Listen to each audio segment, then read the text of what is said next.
नमस्कार प्रेक्षकांनो, लग्नानंतर होईलच प्रेम मालिकेच्या पुढील भागात आपल्याला धमाकेदार ट्विस्ट पाहायला मिळणार आहे। तर प्रेक्षकांनो, मालिकेत आता सुनीता ही देशमुखांच्या घरी जाऊन काव्याच्या आयुष्यात कशा प्रकारे मोठा धमाका करते आणि या धमाकेचं प्रत्युत्तर म्हणून विक्रम कशा प्रकारे सुनीताला खडसवतो आणि काव्याला देशमुखांच्या घराची लक्ष्मी आहे असं म्हणून तिचा पाठीराखा बनतो।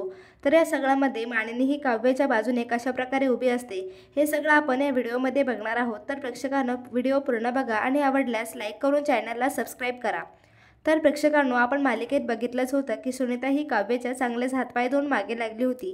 ती काही करून काव्याचं प्रेम प्रकरण मानिनी समोर आणि संपूर्ण देशमुख कुटुंबासमोर आणण्याचा प्रयत्न करत असते, पण तिच्याकडे कोणताही ठोस पुरावा नव्हता। त्यामुळे तिने तिच्या कॅफेमधला CCTV फुटेज रिकव्हर करून ठोस पुरावा मिळवते आणि आता ती मनातच म्हणत असते की काव्य, आता तुझा भोळा चेहरा मी सगळ्यांसमोर उघडा पाडते की नाही ते बघच। आता तुझ्या आयुष्यात दिवाळीचा मोठा धमाका होणार आहे असं म्हणते आणि ती तो पेनड्राईव्ह घेऊन सरळ देशमुखांच्या घरी येते।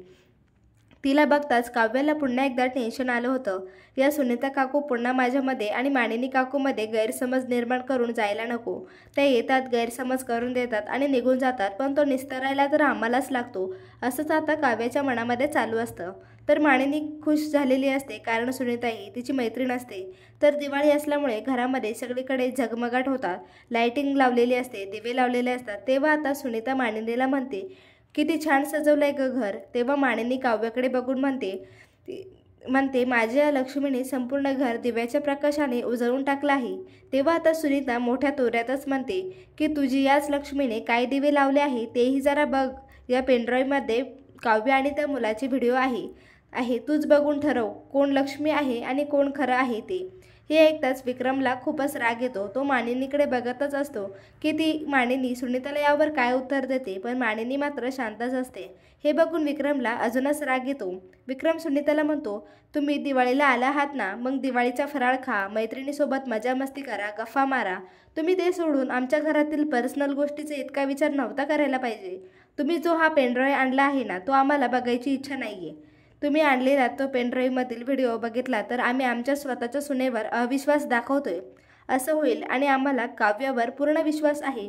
त्यामुळे आम्ही कोणीही तुम्ही इतकी मेहनत करून आणलेला हा व्हिडिओ बघणार नाही, कारण आम्हाला त्याची गरजच वाटत नाही। आणि मुळातच हा काव्य आणि पार्थमध्ये दोघांचा प्रश्न आहे, त्यामध्ये आपण कोणीही पडण्याची गरज आहे असं मला तरी वाटत नाही। त्यामुळे तुम्हीही पडू नका। हे घरातले विषय आहेत, ही घरातच राहू द्या। आता मानिनी ही विक्रमसमोर काही बोलू शकत नव्हती, तर सुनीताचं मात्र तोंडच पडलेलं असतं। तिचा एवढा पचका झालेला असतो तरीही ती म्हणते, तुम्ही फक्त एकदा हा व्हिडिओ बघा म्हणजे तुम्हाला सत्य परिस्थिती समजेल। तेव्हा विक्रम ठामपणे म्हणतो, आम्ही एकदा नाही म्हणलो तर नाही। तर ती आता मानिनीला समजावत असते। तेव्हा विक्रम मानिनीला म्हणतो, तू जर हा व्हिडिओ बघितलास आणि माझ्या सुनेवर अविश्वास दाखवलास तर माझ्या इतकं वाईट कोणीही नसेल, कारण मला या व्हिडिओपेक्षा माझ्या सुनेवर विश्वास आहे। विक्रमच्या तोंडून हे सगळं ऐकताच काव्याला मात्र खूपच भरून आलेलं असतं। तिला स्वतःच्याच तोंडून ती निर्दोष आहे हे सिद्ध करण्याची सुद्धा गरज भासली नाही। तिला तिचं चारित्र्य पवित्र आहे हे सिद्ध करावे लागले नाही, त्यामुळे ती आतूनच खूप खुश झाली होती। तर आता सुनीता मात्र चांगलाच पचका झाला होता। ती आता काहीही न बोलता तिथून रागातच निघून जाते। मानिनी मात्र पुन्हा एकदा विचारात पडलेली असते, पण विक्रममुळे नात्याला ग्रहण लागता राहिलं असं म्हणता येईल। काव्य लगेचच विक्रम काकाचे हात जोडून आभार मानते आणि म्हणते, खरंच काका, तुम्ही माझ्यावर जो विश्वास दाखवलाय मी त्याला कधीच तडा जाऊ देणार नाही। तर ती मानिनीलाही म्हणते, थँक्यू आई, तुम्ही माझ्यावर विश्वास ठेवला। मी खरंच खूप लकी आहे, मला जगातील सगळ्यात भारी सासू सासरे मिळाले आहे। तर प्रेक्षकांनो, मालिकेत येणारा हा धमाकेदार ट्विस्ट पाहायला तुम्हाला आवडेल का? कमेंट करून नक्की सांगा आणि चॅनलला सबस्क्राईब करा, कारण मालिकेची पुढील स्टोरी खूपच इंटरेस्टिंग असणार आहे।